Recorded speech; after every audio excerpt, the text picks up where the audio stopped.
जब मैं क्षेत्र में था मुझे जानकारी हुई, मैंने उसको बड़ा लाइटली लिया। मैंने कहा ऐसे जनरल बात होगी, लेकिन जब एक अपराधी के द्वारा उसकी पुष्टि की गई, लोकल जो मेरे विपरीत रहता था, उसने बताया कि मेरे पास चंदे के लिए वो लोग आए थे और लगभग 1 करोड़ रुपया आपको मारने के लिए इकट्ठा कर चुके हैं।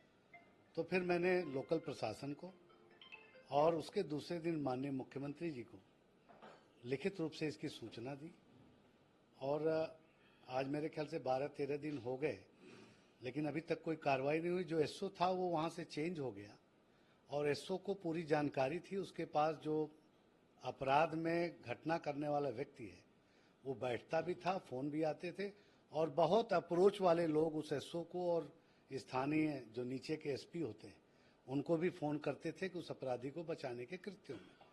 तो मेरा शंका और बढ़ गया। मैंने मुख्यमंत्री जी को ये सारी जानकारी दी, लेकिन अभी तक कोई कार्रवाई से मुझे जानकारी नहीं हुई है कि किस स्तर की कार्रवाई हो रही है। तो मेरा ये पीड़ा थी, तो मैंने इसकी जानकारी स्थानीय मुख्यमंत्री जी को तो दी ही और केंद्रीय नेतृत्व को भी दे दी। तो मुख्यमंत्री जी से आप खुद मिले थे और कितने दिन पहले उनको जानकारी दी? 11-12 दिन हो गए आज और मैंने सारी जानकारी उनको दे दी थी। तो क्यों आपके पीछे ये अपराधी पड़ा? कौन ये अपराधी है और क्या वजह हो सकती है इसके पीछे? देखिए, लगातार सदन में बने रहना भी कुछ लोगों को खटक रहा है। मैं 20 साल मंत्री के रूप में काम कर चुका हूँ, पोटम स्पीकर के रूप में भी काम कर चुका हूँ और माननीय मुख्यमंत्री जी के जो भी दिए गए दायित्व क्षेत्र में होते हैं, जिले में काम जो उनके द्वारा दिया जाता है, विकास के कार्य क्षेत्रों में हम लोग कराते हैं। लेकिन कभी ऐसी शिकायत 35 वर्षों में इस तरह की नहीं आई कि कोई इस तरह की हरकत मेरे जनपद में कोई कर सकता है। लेकिन कुछ स्थानीय लोग उसको सह दे रहे हैं और घटना कराने में लगे हुए हैं। मुझे याद है हमारे स्वर्गीय पिताजी की भी उम्र 53-54 साल में ही उनकी हत्या कर दी गई थी किसी दल के द्वारा और मुझे आशंका है कि कोई न कोई साजिश मेरे ऊपर भी की जा रही है। इतनी बड़ी चीज है, उसके बावजूद भी अभी आपकी जो सुरक्षा है उसमें भी कोई बढ़ोतरी नहीं हुई? नहीं, हमें सुरक्षा नहीं चाहिए, हम सुरक्षा की मांग नहीं कर रहे हैं। हमें तो ऑलरेडी मुख्यमंत्री जी ने सुरक्षा विशेष स्तर का दे रखा है, हमें सुरक्षा नहीं चाहिए, हमें इसका पर्दाफाश चाहिए। हम चाहते हैं कि इसका वर्कआउट माननीय मुख्यमंत्री जी कहें। जो स्थानीय अधिकारी उनको गलत फीडबैक दे करके समय काट रहे हैं, उनको टाइट करने की जरूरत है, या कोई जांच एजेंसी उच्च स्तरीय जांच करे, चाहे एसटीएफ के द्वारा जांच की जाए। लेकिन लिखित ऑर्डर अभी कहीं गया नहीं।